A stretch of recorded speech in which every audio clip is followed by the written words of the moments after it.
Thank you for joining the Cleveland AWS Meetup Group.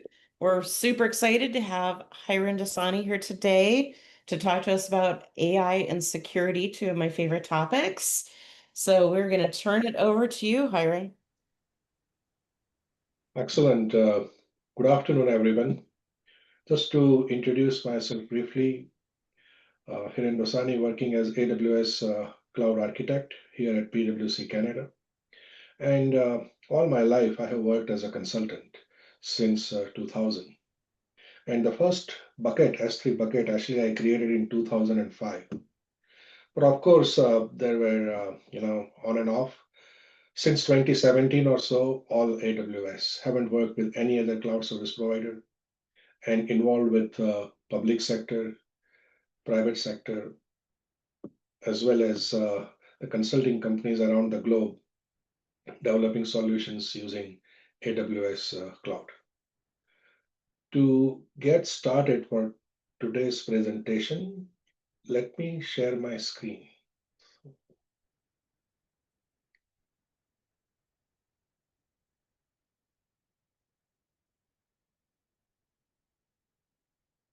Can everyone see my screen? We got you.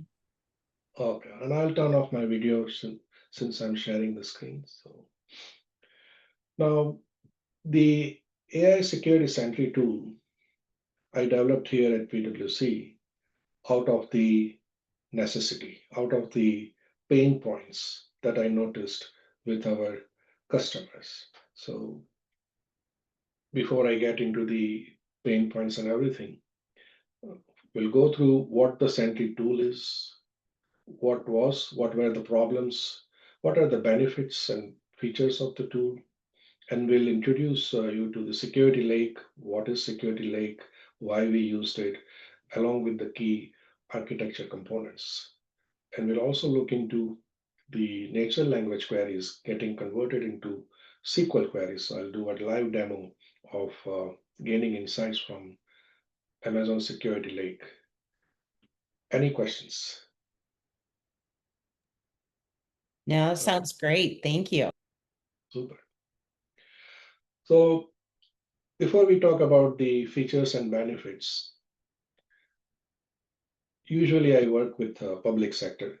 It can be either a municipal government or a provincial government or even the federal government at any level. What our customers are telling us is the enterprise is growing every day. In AWS, I work with public sector here, and they have 149 accounts. Right? That's a lot, 149 accounts. And this is just AWS. They also have Azure. So they have developed or they have created resources in Azure cloud. And to add to the complexity, they also have resources on premises. So they have their own data centers where they are spending millions of dollars and still running legacy applications. So now they have gradually started to migrate to the cloud. And it doesn't just stop there at the migration level, right? After migration, the obvious next thing is modernization and innovation. So now they started migrating, they are evaluating which way to go, Azure or AWS. But the good thing is they started thinking about cloud. So for sure, the future is bright. Now, the problem is since they have so many uh, resources in different clouds, even on premises, the logs from all the systems, how to centrally aggregate these logs. Logs are very important, and a missed log is a missed opportunity, right? You want to make sure that you don't miss a single log. It can be useful for anything, for troubleshooting, or even for nailing down who the culprit was. Anything that anything that happens, any incident that happens, you do need access to the clouds, to the logs. Now, Since there are so many logs, even just talking about AWS, there are logs from the network, which is VPC flow logs. There are logs at the user activities level, which are CloudTrail logs. And then there are logs generated by the services themselves, which are CloudWatch logs, as well as logs generated by the applications. So again, everything goes in the CloudWatch. There are Lambda specific logs, there are Kubernetes cluster specific logs. So you name it. Every AWS service is integrated with a CloudWatch. So you can think of the volume of the logs that the companies are generating. And this is just AWS. Now add to the complexity the logs generated by the on-premises systems, logs generated by the other cloud service providers like Azure or GCP or whatever uh, cloud service provider you are working with. So all these logs, the volume is growing constantly. Where is the capacity? And because of the lack of, you know, either the capacity or centralized aggregation, the security analysts or those who are working or those who are trying to figure out what's going on in the system, how does our security posture looks like? So they basically spend lots of time in wrangling the data rather than analyzing the data. So if you are spending too much time just analyzing the data, then how can you react proactively? You won't believe, folks. Security, majority of the times, it's reactive. Like you take an action after the event has happened. But what about taking the action beforehand? You know your security posture, you know a threat is looming. Why to wait? Well, we are not even aware of the looming threats, right? That's what the uh, usually reason I get. And the reason behind that is you're not spending time in analyzing the logs.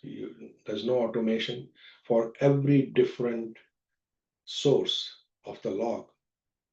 It might look different, right? One service is generating one kind of logs, another is generating another type of log. So there's no central schema either. How are you going to query different data sources with the same SQL statement? You can't, right? So because there's no transformation happening for any of these logs, right? There's no consistency of the schema. Every log has its own schema. So what's happening is when I talk with especially the executives, the C-suite people, they say that if they want to know, identify, like out of say public sector 149 accounts, how many accounts have maximum vulnerabilities? Now this shouldn't take more than few minutes of getting the response when you write a query. But then the C-suite executive to rely on the analyst, on the testers. Testers will try to find out will try to create queries across all the logs, across all the accounts, run those queries. It can take minutes to hours to days by the time they figure out which of our accounts are most vulnerable.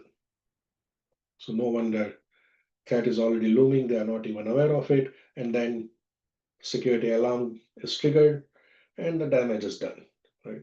So how do we prevent damage beforehand? How can we save time for the security analyst not to look into several data sources, not to write queries specific for the data sources across all the providers? So that's what this tool does. It provides the capability to query the logs consistently across all the systems, across all the logs in one unified way.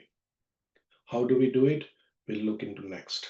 But before we get there, any questions? No, nothing here. This is great. Thank you so much. No worries. So given this problems and the benefits, the number one benefit being able to proactively take actions before the things happen rather than after the things happen. And to centralize all these logs from different providers, Amazon has a service called Security Lake. Security Lake, what it does is, besides the ingestion of the logs, so the logs are already ingested, right? They are in the CloudWatch, they are in the CloudTrail, they are in the VPC flow logs, logs generated by different services as you see on screen. The logs are there. but they are not centralized. They may not have one uniform schema. So what Security Lake does is it converts all these logs into a consistent format. So it's stored in Parquet format, and the schema, it converts these logs into a open cybersecurity schema framework.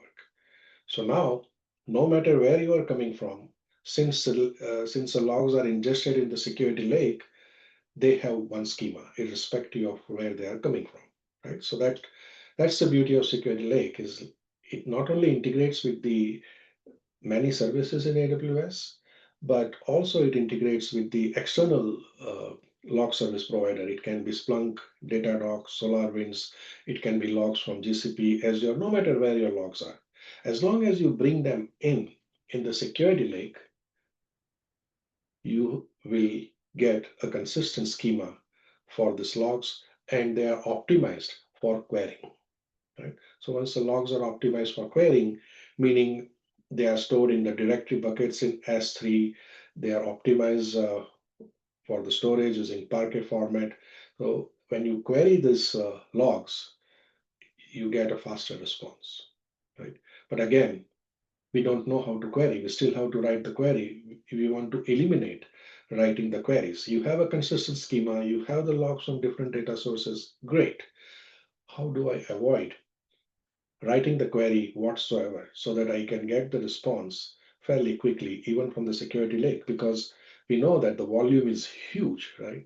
And which is the service in AWS where the storage is almost infinite? Ashley, you just did your certificate. Infinite storage in AWS. Answer is right on the screen.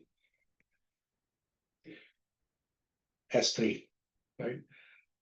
A simple storage service in AWS where you can store any amount of data. The maximum size of the file that you can upload in S3 is 5 terabytes.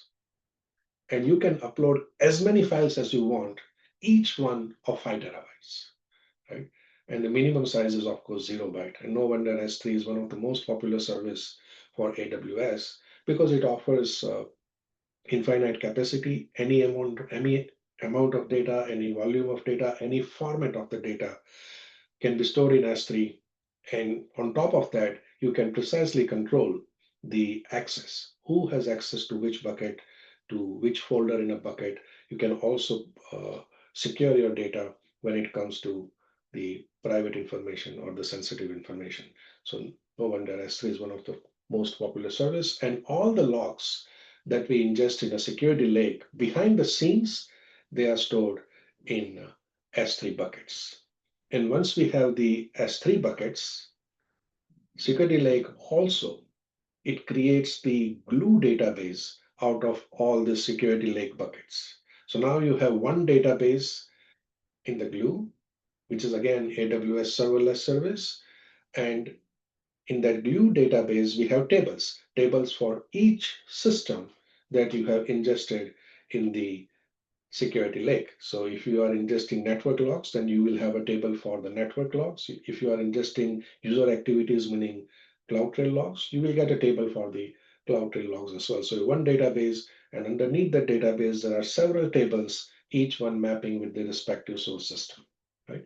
So now it becomes easier. Like how do we query the logs in S3 when they are laid out in the form of buckets or folders? Well, Glue is there, and on top of Glue, you can also use Athena to query the information in this S3 tables, right? So using a combination of the Glue tables along with the Athena, you can query what's in there in the Security Lake. So far, so good as far as Security Lake is concerned, folks. Yeah, good here. Ashley, if you have a question, go ahead and put it in the chat. Oh, sorry, I was not looking at the chat. Hey, let me see. Let me see. Oh, okay. So no question yet. Okay. Okay. Moving on. Since now we learned about Security Lake, let's see how we build this solution. Now, Typically in AWS, we have several accounts, but there is one account where I want to aggregate all my logs, right? So usually when you create a landing zone in AWS, it comes up with the several AWS accounts based on the experience of AWS best practices.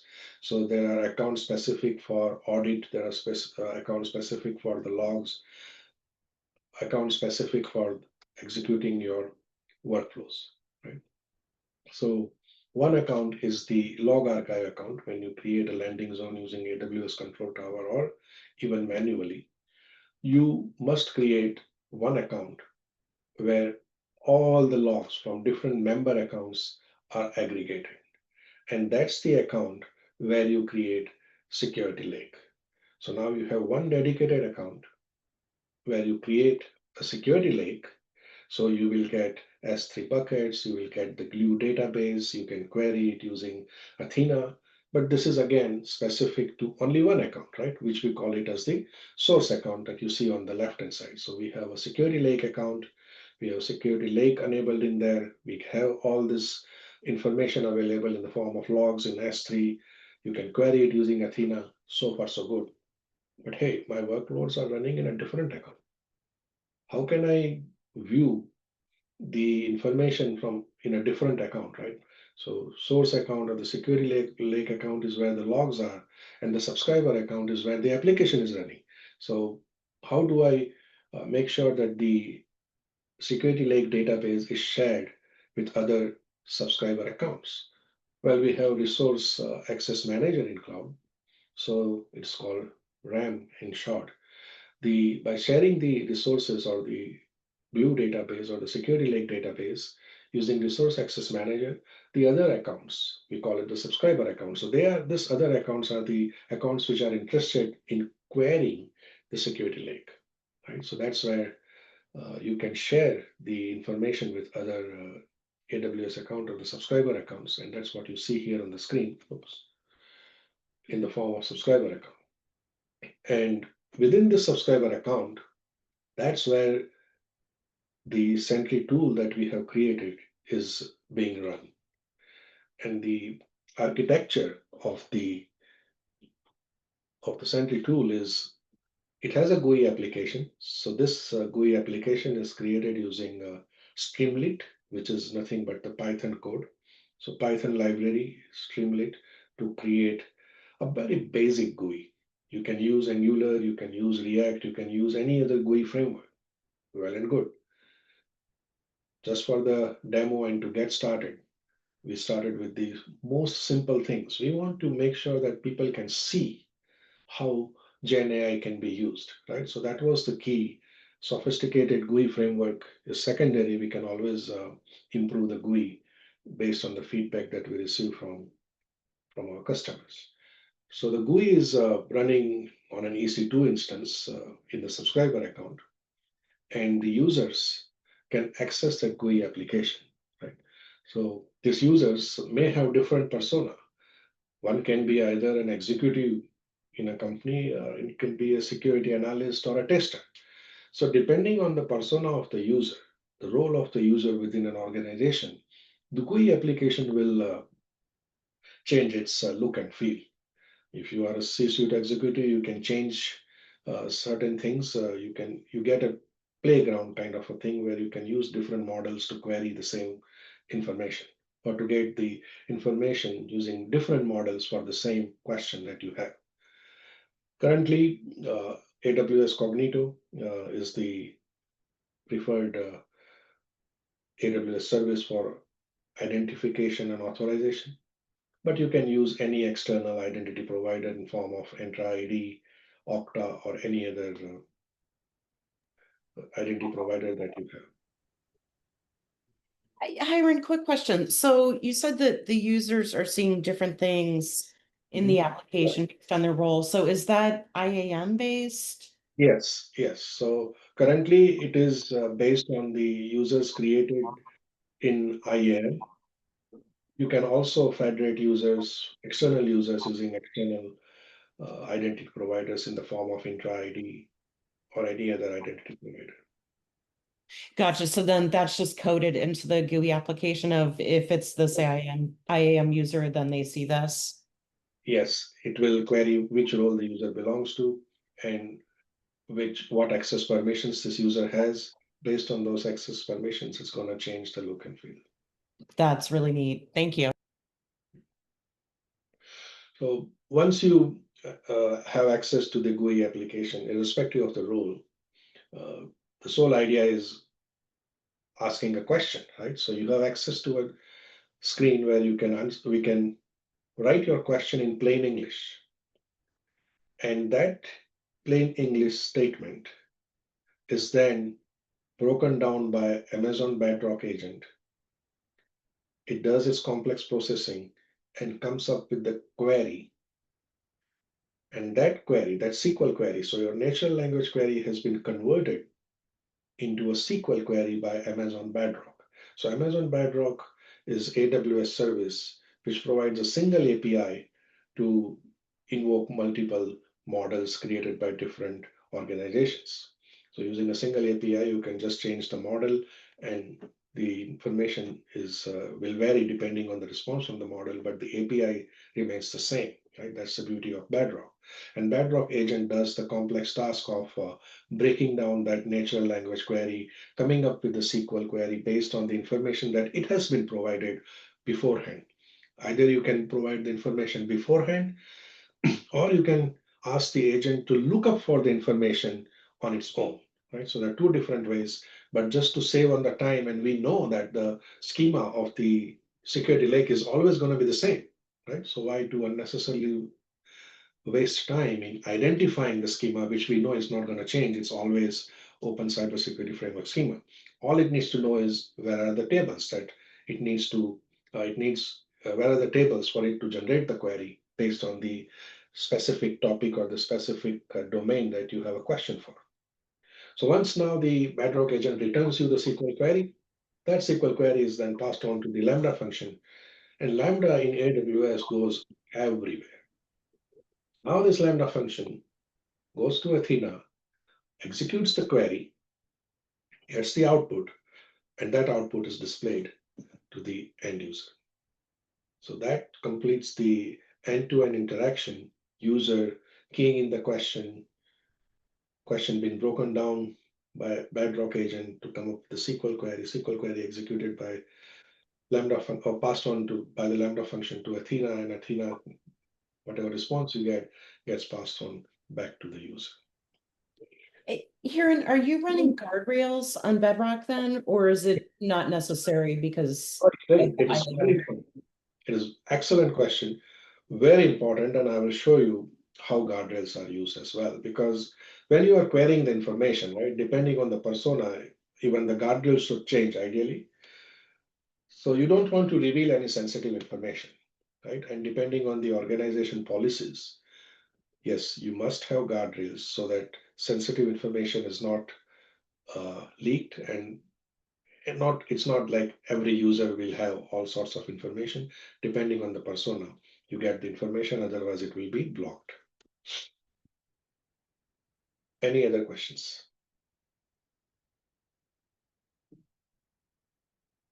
Okay.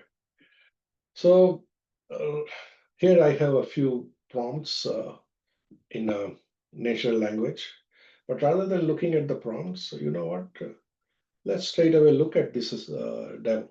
So let me stop sharing this screen and share with you another screen where I have the demo running.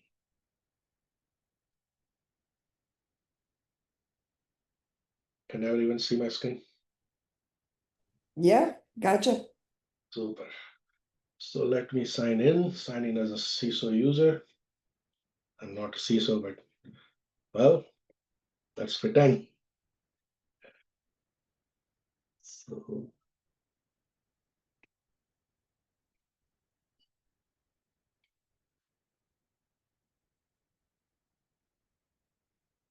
So here I am signed in as a executive user. And because the persona is of an executive user, I have the flexibility to change the model, right? The only a handful, but this is Since this is just a demo, we didn't go whole 9 yards to provide a complete background, but this is the capability one can have, right? That's the sole idea. And the questions that you see are based on a different domains. We have domains straight out of the security hub within AWS. So if you want to know where you stand from a compliance point of view for a particular regulation, then yes, we can have questions around that.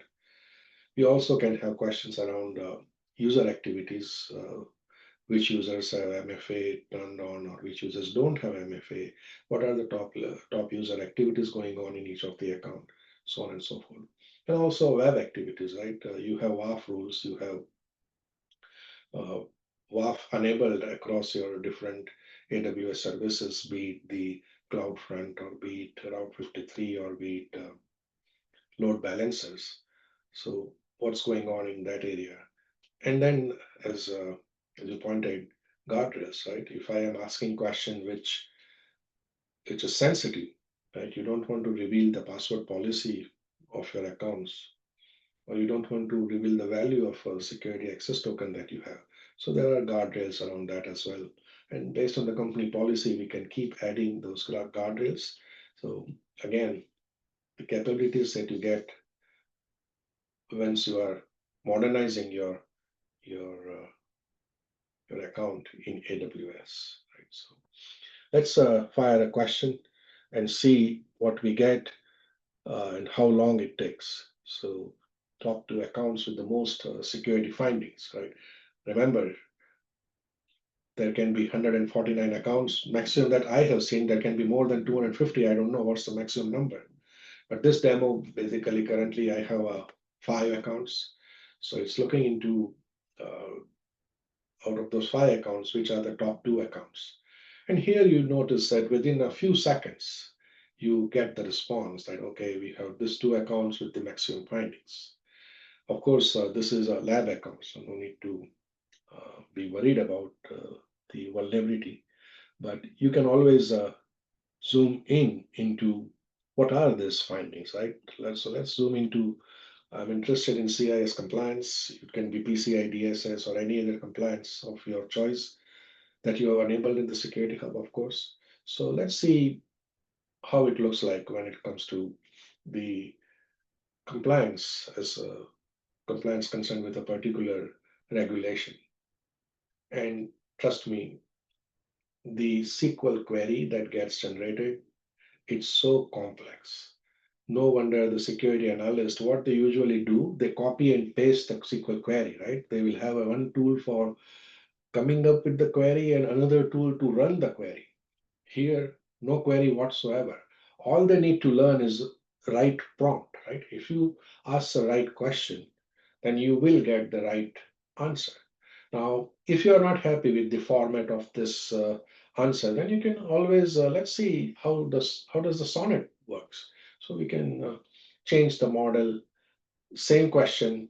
Let's see if Sonnet gives us the same answer or what's the format of the response that we receive from Sonnet.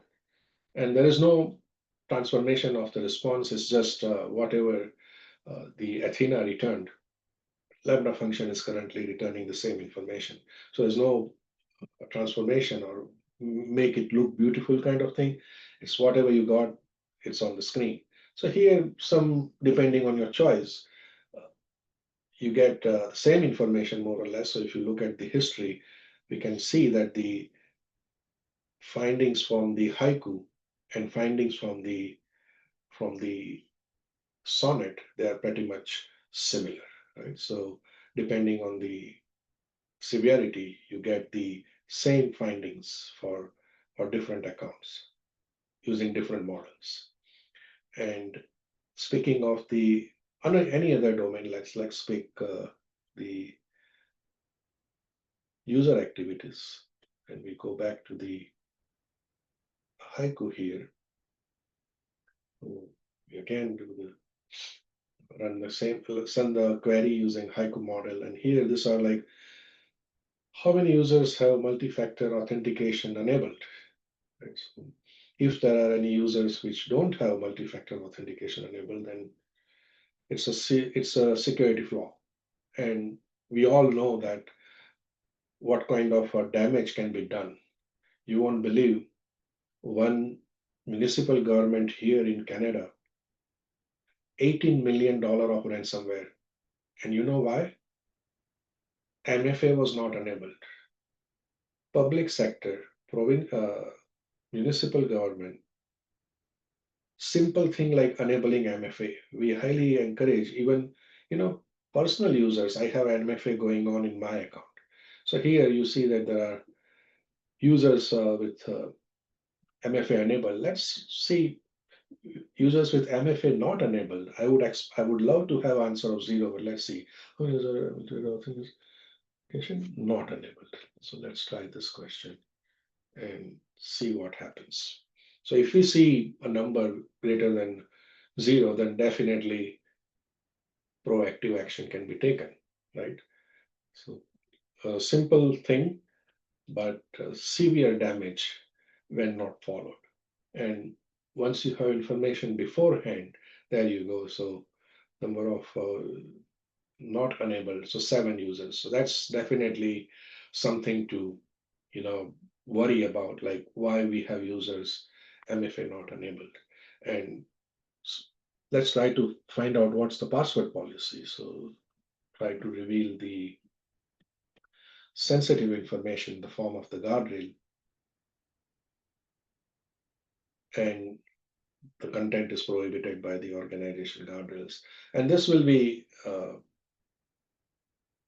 consistent across, irrespective of which model you use, right? So no matter what model you're trying to use, if your prompt contains password or a token, it's not going to uh, let you pass to let you basically transfer the information to the even to the bedrock agent. It's going to it's going to prohibit even the execution of the action beforehand, right? So it's not even reaching the bedrock. Just before it reaches bedrock, it's blocked. So that's the Sentry tool in nutshell. Any questions, folks? I do have questions. I think I have a couple. The first one, so I noticed you were changing models on Mhm. certain questions. Do you have certain, are there certain types of questions that you find one model's better than another? How are you making that decision? Excellent question. Yes. So decision is up to the client. Clients decide which model works best for them. I have seen inconsistent responses, yes, across the model. And it all depends on how trained your models are. Like if I add a data source today and ask a question, it's not going to work. But if I keep asking the question multiple times, maybe after a few attempts, it does start getting the responses. So depending on the model, the response will vary, and it's then up to the end user that which model they want to finalize.